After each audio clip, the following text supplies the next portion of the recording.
Bonjour à tous et bienvenue dans cette nouvelle vidéo review de la Speedway Mini 4 Pro. C'est une trottinette que j'ai achetée d'occasion depuis un peu plus d'un mois et demi et je me suis dit qu'une petite vidéo test vous plairait. Donc pour parler un peu des caractéristiques, j'ai la trottinette en 48 volts 13 ampères, ce qui me permet d'avoir une autonomie de 30-35 km environ, même si j'ai déjà réussi à atteindre les 39-40. Le temps de recharge est de 5 à 6 heures, elle a un moteur à l'arrière de 500 watts pour un poids total de 16 kg et peut supporter un rider de 120 kg. Elle est équipée de suspension à l'arrière et à l'avant ainsi qu'une roue gonflable avant pour des roues de 8 pouces. Elle a également un frein magnétique ainsi qu'un frein tambour, tous deux situés à l'arrière. Elle est pliable au niveau de la potence mais également du guidon et peut gravir des côtes jusque 25%. En ce qui concerne les côtes, j'ai réussi à aller absolument de partout avec, donc Fourvière, Croix-Rousse, bref, elle monte assez facilement avec le P9A3 et le grand avantage du LCD programmable, c'est que vous pouvez vraiment choisir le comportement de la trottinette, ce qui vous permet de l'adapter à votre conduite.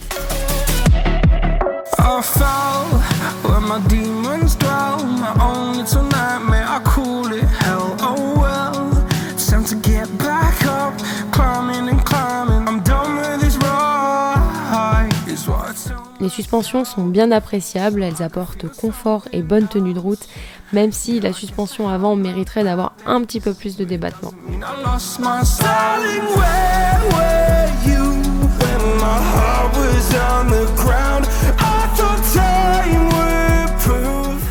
La vitesse de pointe est de 45 km/h et sa stabilité la rend vraiment sécurisante.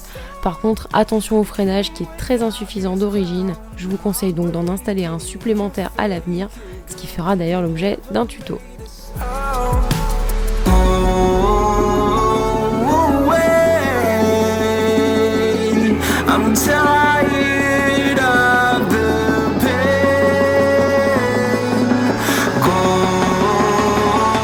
La béquille supporte bien la trottinette et la rend ultra stable même s'il y a du vent.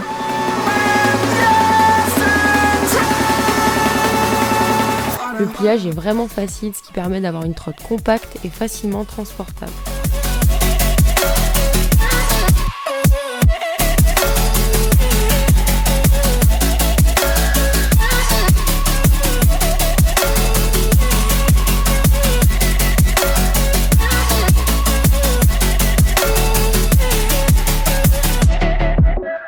En faiblesse, on notera le garde-boue qui est assez fragile, il s'est d'ailleurs éjecté pendant la balade, et les vis qui ont la fâcheuse tendance à se dévisser et qui entraînent ce jeu très désagréable dans la colonne. Pour finir, la Mini 4 Pro, c'est vraiment une trottinette sympa, notamment en raison du rapport poids-puissance. Elle permet d'améliorer considérablement le confort de conduite que l'on peut avoir tout en gardant un aspect compact et transportable. Et du coup, je pense que c'est une bonne trotte pour succéder à la Xiaomi si on veut avoir quelque chose d'un petit peu plus puissant. Et bien les amis, c'est la fin de cette vidéo, j'espère qu'elle vous aura plu, n'hésitez pas à vous abonner si ça n'est pas encore fait et à me poser toutes vos questions dans les commentaires, j'y répondrai comme d'habitude avec plaisir. En attendant, profitez bien de vos vacances et à la prochaine.